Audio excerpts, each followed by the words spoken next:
गुरुजी राधे राधे। मेरे बस दिल की एक ही इच्छा है, सब आपसे प्रश्न पूछते हैं, आप मुझसे कोई प्रश्न पूछिए, जो भी आपके दिल में हो, जिसका किसी ने आज तक आपको उत्तर ना दिया हो, मैं चाहता हूं कि वो प्रश्न आप मुझे पूछिए। बताओ 77, 78, 69 में क्या बढ़ा है?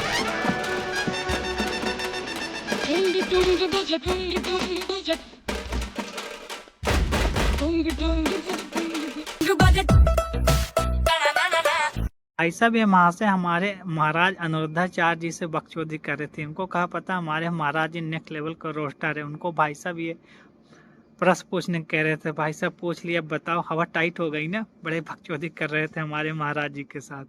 अबे गुरु श्री अनुरुद्धाचार्य महाराज जी की वीडियो जब जब देखता हूँ तो हमको ऐसा लगता है कि शायद बाबा जी भाई साहब गलत फील्ड में आ गए। इनको भाई साहब रोस्टिंग में होना चाहिए, क्योंकि भाई साहब ये जब किसी को जवाब देते हैं तो हमको लगता है भाई साहब जवाब नहीं दे रहे, रोस्ट कर रहे हैं उसका। भाई साहब ऐसे अतरंगी क्वेश्चन का अतरंगी जवाब देते हैं। मतलब भाई साहब अगर गलती से यूट्यूब पर रोस्टिंग का चैनल अगर इनका होता, भाई साहब कईयों का करियर खा जाते। सबसे पहले कैरी मिनाटी खाते, क्योंकि भाई साहब कैरी मिनाटी पहले उसको लिखता है, उसके बाद बोलने का अभ्यास करता है, उसके बाद भाई वीडियो बना, उसके बाद जाकर यूट्यूब पर अपलोड करता। लेकिन भाई साहब बाबा तुरंत ऐसा जवाब देते हैं। भाई साहब इनका जवाब नहीं होता बल्कि रोस्टिंग होता है, क्योंकि यहाँ पर जो आते हैं बाबा पास ऐसे अतरंगी क्वेश्चन पूछते हैं और भाई साहब बाबा भी उसी अंदाज में जवाब देते हैं। भाई साहब अगले का मुंह का खुला खुला रह जाता है। भाई साहब इनके कुछ वीडियो देखा, देखने के बाद भाई साहब मैं कैरी मिनाटी, कपिल शर्मा भाई साहब उनकी वीडियो देखना में भूल गया, क्योंकि बाबा की वीडियो में भाई साहब इतना इंटरटेनमेंट, इतना भाई साहब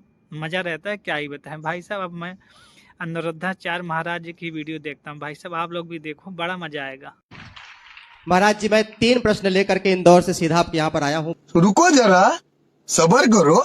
आप जो मूर्ति के आगे सर झुकाते हैं, आप जो मूर्ति को नमन करते हैं, प्रणाम करते हैं, आप वो भगवान को प्रणाम नहीं करते हैं जिसने मूर्ति को तराशा है, जिसने मूर्ति को बनाया है, जिसने मूर्ति की कलाकृति की है। आपने उस कलाकार को प्रणाम किया है, आपने उस भगवान को प्रणाम नहीं किया है। तो महाराज जी बताएं कि हम उस कलाकार को प्रणाम कर रहे हैं या फिर उस मूर्ति के माध्यम से भगवान को प्रणाम कर रहे हैं? दादागिरी करेगा मेरे साथ, दादागिरी करेगा, तेरी दादागिरी निकाल दूंगा मैं। जब आप अपने मोबाइल पे अपने दादाजी की तस्वीर देखते हो तो मोबाइल बनाने वाले को प्रणाम करते हो कि दादाजी को प्रणाम करते हो?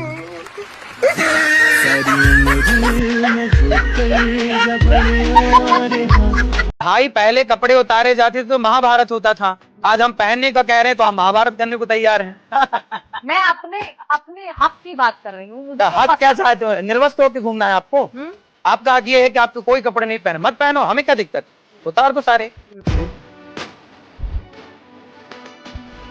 हमें क्या दिक्कत। जब समाज में आप यही चाह रहे हैं कि हम नंगे घूमे तो घूमो, हम थोड़ी फिर नहीं जा सकता है ना आचार्य जी। तो फिर पहनो पूरे।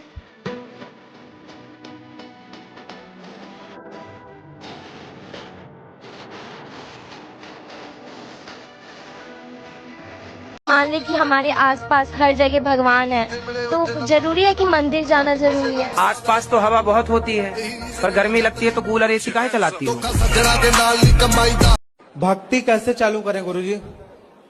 कैसे चालू करें? हाँ, भक्ति कहाँ से चालू करें? कहाँ से मतलब? भक्ति अपने जैसे कहाँ से मतलब सही दिशा मिल सके? आपने अभी चालू नहीं की? चालू तो जो है वो तो कर रहे हैं आपके बोलने के हिसाब से, लेकिन फिर भी हम कहाँ से चालू करें? महाराष्ट्र से चालू करो। 4 जगह मुंह मारकर आती है, फिर किसी के घर पे शादी करेंगी तो वो बहू नहीं बन सकती। अच्छा ये बताइए कि आप सही हैं कि गलत हैं? किस बारे में? आप चरित्रवान हैं या नहीं? सवाल आपसे।